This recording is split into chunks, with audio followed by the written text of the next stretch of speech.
Well, hello, and welcome back to another scary edition of Ghost Stories Told from the South. I am your host, Stephen LeBooth, and I got some skilly stuff for you today, boys and girls. Alright, man. How the hell is everybody? Sorry I'm doing this very late, but I had some big time family emergencies kind of come up this week. Didn't get a lot of time to record, but on the brighter side, for 2 days straight, I've been in here researching stuff, getting stuff ready.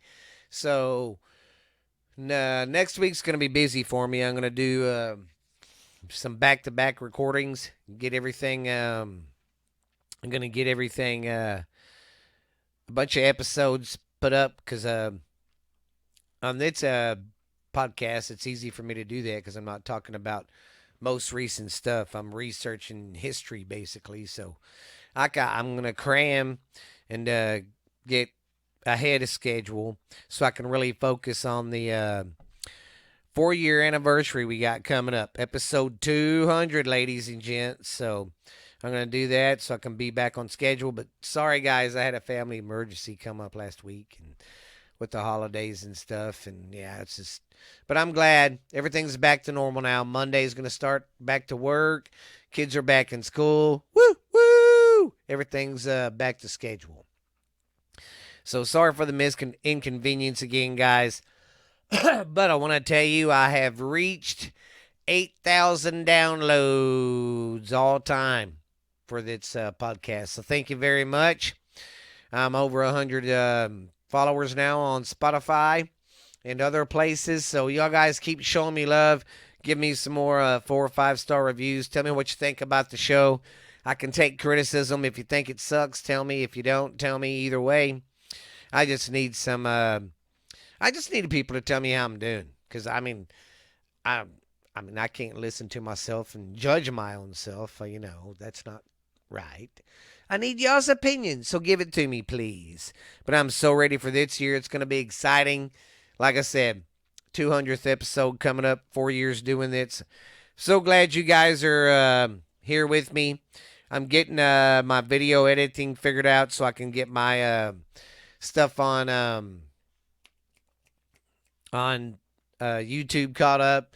Yeah, so go check me out there too. My numbers there are getting good too. So just keep it up, guys. Keep showing me love. And like I said, if you guys have something scary to talk about, tell me. And we'll talk about it on the show. I'll research it or whatever. So appreciate it, guys. Love you bunches. But today, I'm just going back to the old script of just finding stuff.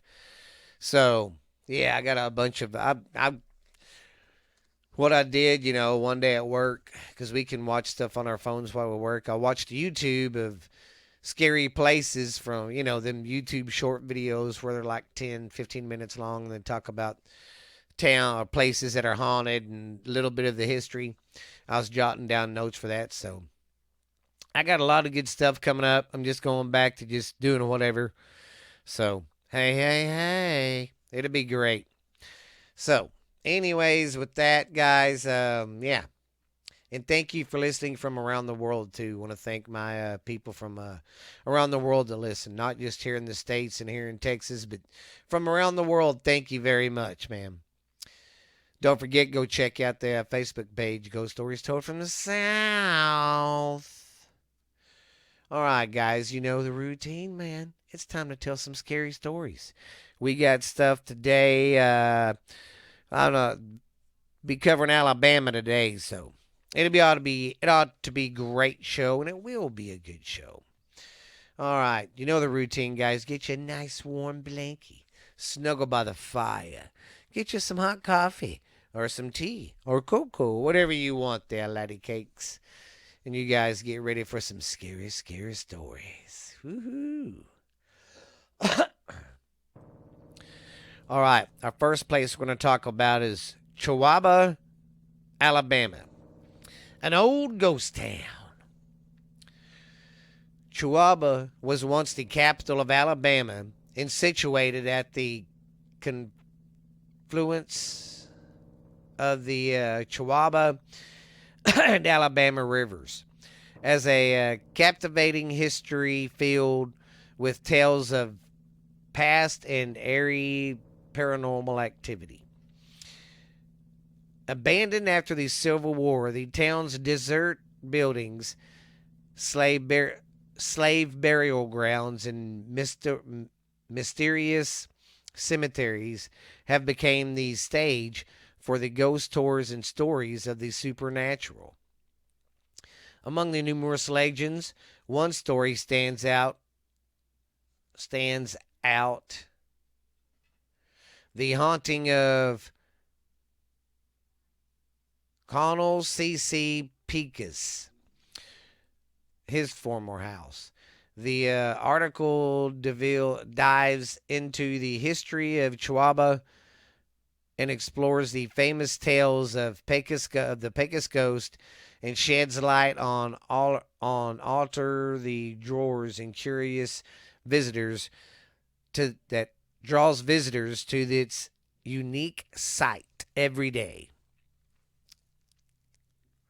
All right, here's a brief history of Chihuahua.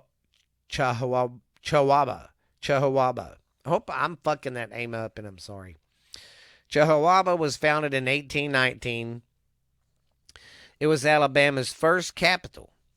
Its can't even hardly say that. I'm tongue-tied as a mother lover. Anyways, its well-placed location along the Chihuahua and Alabama rivers make it a virtual center for trade and commerce. So basically, this town was formed where these three rivers met, I believe, is what it's saying. And that became a main place for trading and stuff going up and down the river. So, okay, where are we at? The town flourished during the antebellum era, boasting impressive mansions, blustering markets, and a vibrant community. However, the Civil War dealt a devastating blow to the Chihuahua's property. As the conflict escalated, the town became a focal point for Union forces, leading to its eventual decline and abandonment. Here are ghostly encounters and haunting legends.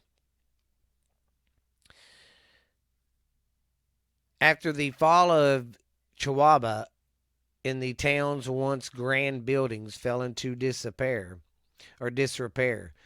and nature reclaimed the land. Over the years, numerous ghost stories and accounts of paranormal experiences have emerged, capturing the immigration of those with a penchant for the supernatural. The legend of the Pecos ghost. Perhaps the most famous of all, the tale of a Pecos ghost. Colonel C.C. Pecos was a prominent figure in Chihuahua during the Civil War, known for his military powers or prowess and elegant mansion. Tragically, he was killed in battle, leaving his mansion in mourning. Soon after his death, visitors to the house began reporting strange phenomenon, a looming floating orb appearing in the mansion's former grand maze. As the story spread, the phantom became synonymous with Colonel Pecos, spirit, and it became known as the Pecos ghost. The luminous orb. Witnesses described the orb as a glowing ethereal light that appeared to move gracefully through the windy paths of the garden maze. Some accounts claim it emitted a soft, soothing glow, while others spoke on the air otherworldly luminescences. Through many Many tried to debunk the sighting as mere tricks of the light and collective imagery. The numerous testimonies from reliable sources give critics to the extents of the supernatural. Tourism and the supernatural athumases in the whatever. Uh, Over the time, the legend of Chihuahua and the Pecos ghost have attracted tourists, history buffs, and paranormal enthusiasts alike. The town's ghost tours have gained popularity, taking visitors on a intriguing,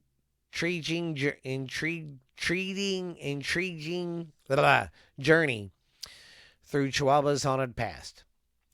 Tour guides recall curious explorers with stories of unexplained sounds, ghostly apparitions, and eerie encounters that have occurred at the site of the Colonel Pecos Mansion and other haunted locations within the abandoned town. Chihuahua, Alabama, once a thriving capital, now lies abandoned and in ruin almost. But, I mean, there's still a lot of buildings there, offering a glimpse into the state's history in the mystery world of the supernatural. The legend of the Pecos Ghost continues to intrigue and captivate visitors, drawing them to explore the ghostly remains of a once bustling era. Well, that place sounds pretty cool. Yeah, the research I did on it, I thought it sounded pretty cool. I liked it. Oh, Chawana Maka Mika Laka. All right, let's get ready for our next story. All right, our next story is the Boynton Oak in Alabama. This is the legend or the story about this oak tree. Mobile is the most haunted city in Alabama. From the very moment Europeans set foot on our soil in 1699, they were frightened by the place, but one story that occurred in 1834 is perhaps the most bizarre story in Mobile's history. A story that includes friendship, a love story, murder, execution, and a tree. What do all these things have in common? One man, Charles Boynton. Charles Boynton was a young printer, vagabond,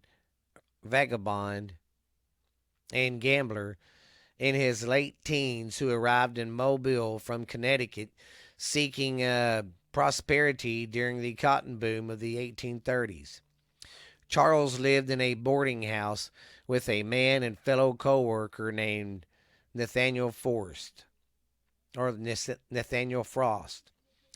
The two of them went to dances and balls trying to fit in with the high society of the 1830s Mobile. One evening, Charles met a woman named Rose de Fleur, and the two quickly fell in love. Rose was wealthy, and her father did not approve of her daughter courting a poor man who worked for the Mobile Chronicle, the newspaper, is what he worked for. Charles would write her poetry and would think about Rose all day, so much that it cost him his job. The two became inseparable. In the meantime, Boynton would care for his friend Nathaniel while he was suffering through a bout of tuberculosis. Frost would help Boynton with his rent in return. One afternoon of May 10th, 1834, Boynton and Frost went for a walk. Mobilians reportedly saw them go together near the Church Street. Go near Church Street graveyard. Boyington was alone when he returned to his home around 3:30. Several others asked where Frost was. Somewhere. I'm in a hurry. I cannot wait for him. Boyington was on his way to the River Warvies. He made a stop at the general store to buy a pair of pistols, a dagger, and other items. At 8 p.m., he boarded the James Monroe bound for Montgomery. As the sun came up the next morning, locals were awakened to see the body of Nathaniel Frost hanging from a tree, covered in gashes and blood. Mobilians were stunned. The papers declared a murderer, and the mayor offered a $250 reward for the supposed killer. Boyington was the obvious suspect. Officers raced on horseback to catch the steamship on the Alabama River. Officers found Boyington in the ladies' room studying the hand of a man playing cards when the officers arrested him for murder. Boyington was brought back to Mobile and taken to the city jail. Kill him, drawn him into the river. Kill him and drown him in the river. Hang him to a lamppost to the next tree. A quick trial was Charles, having very incompetent lawyers, found that Boyington was guilty of the murder of Nathaniel Frost. He was sentenced to death. His execution, the same as Frost. Hanging in a brutal fashion, Boyington was sure of his innocence and believed a pardon was in his future. But the pardon never came. The gallows allowed him his death. Boyington declared from his gallows, I'm innocent, I'm innocent. But what I can do when I am buried, when I am buried, an oak tree with 100 roots will grow out of my grave to prove my innocence. Boyington eventually breathed his last breath and was buried off Bayou Avenue in downtown Mobile, where today, as he promised, the Boyington Oak still stands. That's weird. The guy said he was innocent, and then a tree would grow in his spot where his grave was. That's pretty freaking creepy to me. That's a good story too. I like stories like that. That's pretty groovy right there. I'll tell you. I like that a lot. All right, let's get ready for our next story. All right, our next story is the Bear Creek Swamp in Alabama. Mysterious booms, flooding orbs of light, ghostly apparitions of long ago warriors. A distraught phantom mother wandering the mist covered realm in search for her missing child.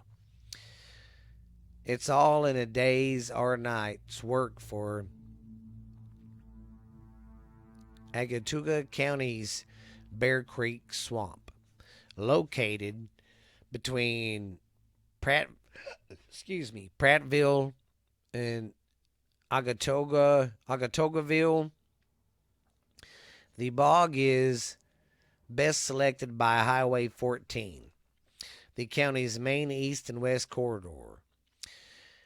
The wetland has long been the source of legends of haunts, spirits, and other worldly goings on.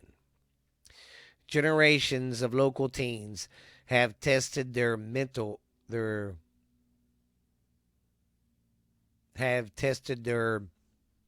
fear by attempting to spend a night in the swamp. Few even few few even among the most interrupted have made it until daybreak. Nope, nope, nope.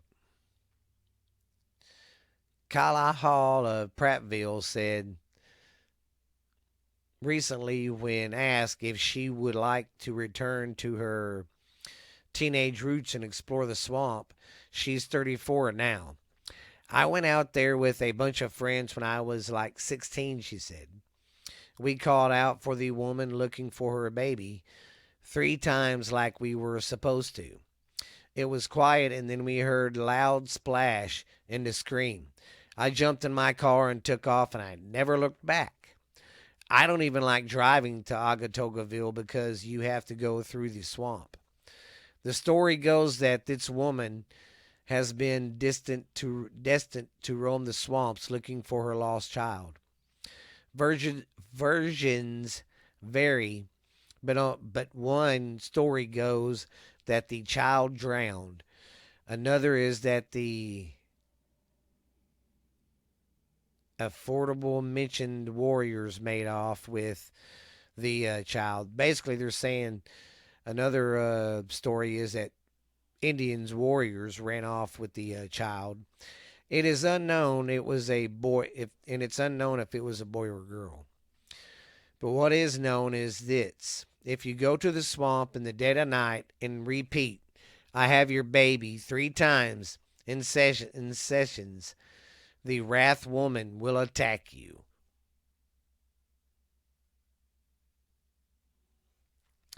Now we're going to talk about noises, sights, and smells. Some of the reports from these swamps can be explained easily enough.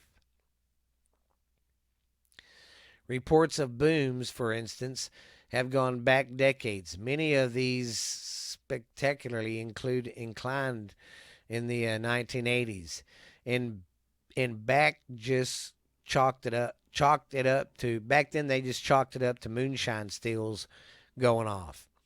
Now it's likely meth labs. That's fucked up but funny. The non-believers, they say.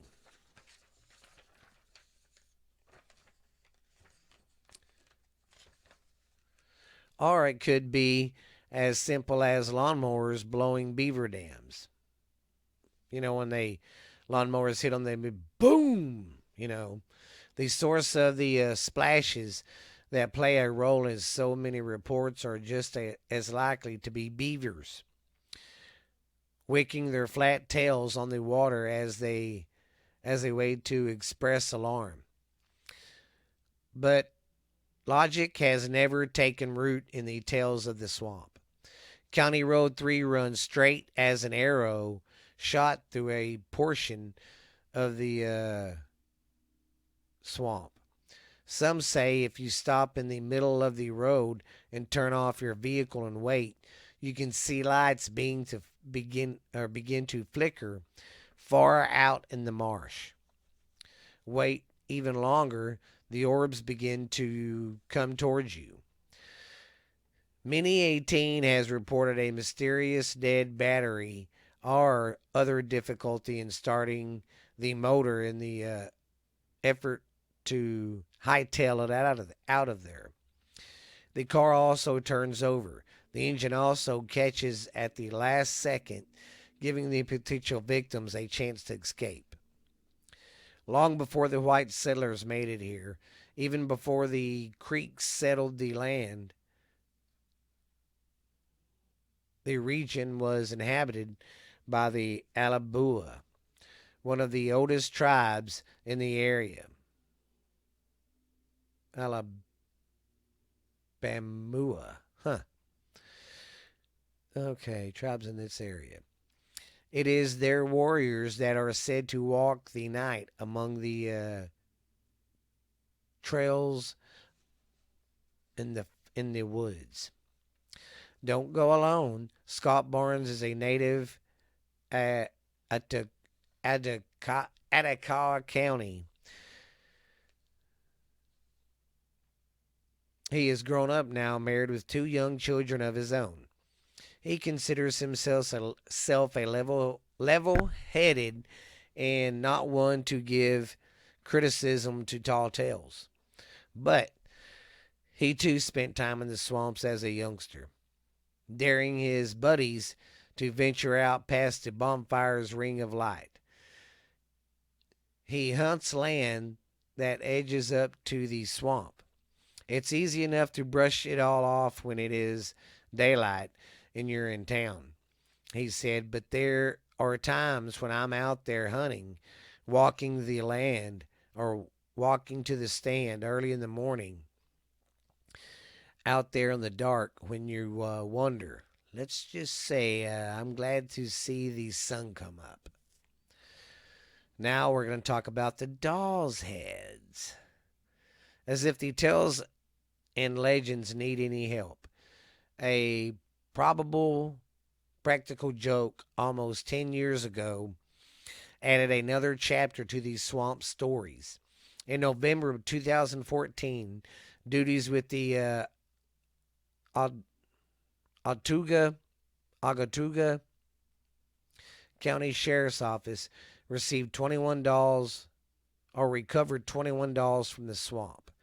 They were impaled on bamboo stakes and planted throughout the swamp where they were visible from the dirt road, or from Dirt Road 3. Some of the dolls' heads were painted stark white. Needless to say, their presence created quite the communication on social media. Sheriff Joe Sindinger was an investigator with the office then. Someone decided it would be best to paddle out in a canoe and retrieve the dolls. No one ever took credit for placing the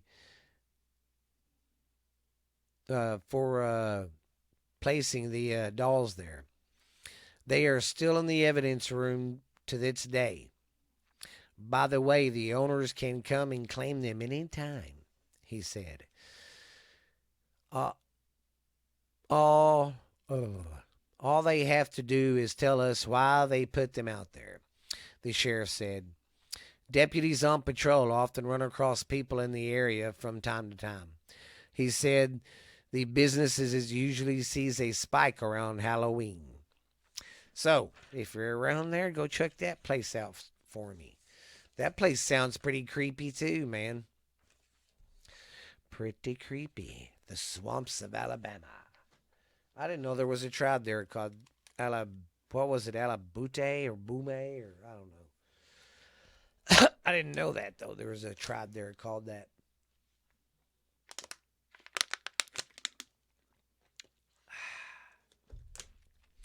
All right, ladies and gents, let's get on with our next story. All right, let's get ready for our next story. We're going to talk about the Sweetwater Mansion. How sweet. The Sweetwater Mansion, also known as the Governor Robert Peyton House, is located in Florence, Alabama, and is a historic plantation home designed by General John Brahan. The house is almost 200 years old and has a haunted repertoire to prove it. Sightings of entities and unexplained events have plagued the house for over a century, with one involving an apparition of a phantom casting with a ghostly corpse inside.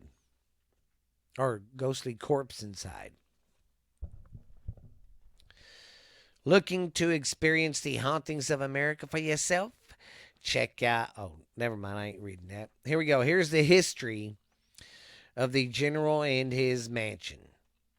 John Brahan was a veteran of the War of 1812 and owned more than 4,000 acres of land in eastern Lauderdale County in Alabama.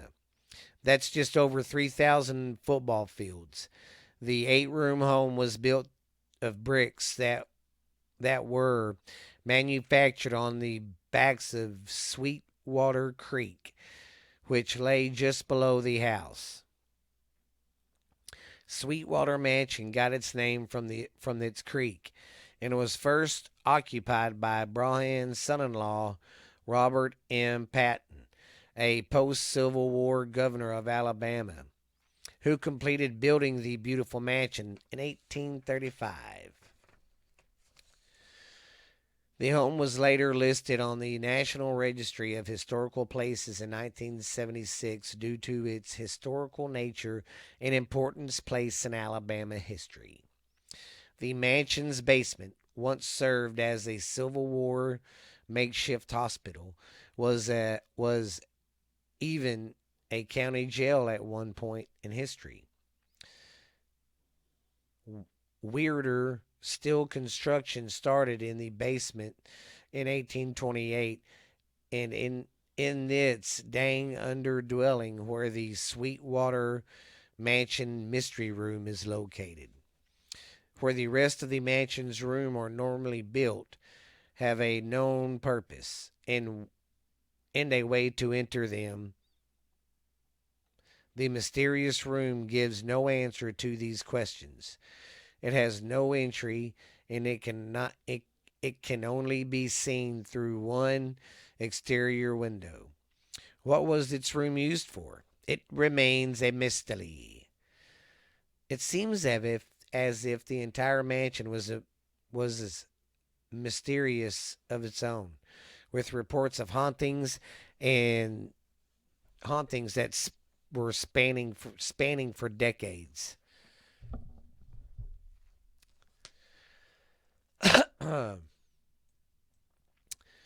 All right. The specters of Sweetwater Mansion. Several different hauntings have been reported over the years at Sweetwater Mansion. We'll dive into each of them below. The Phantom Casket. One report that has come out of Sweetwater came from a caretaker of the home. She reportedly came downstairs only to see a casket appear out of nowhere. Inside the casket was the. Sorry. Sorry about that. That was my bad. God. Was the body of a man in a Confederate Army garb. She had no idea who this man was, but discovered that he may have been one of the general's sons who perished during the American Civil War. This would make sense, as the funeral was held in Sweetwater Mansion. There's also the belief that both of the general's sons are buried in the floor of the mystery room, never to leave the property. It is also said that when Billy, one of the Patton's sons, died, his mother, Jan Patton, was too distraught and destroyed over her son's death that she did not want to bury him. She instead kept his corpse in the now called mystery room in the basement.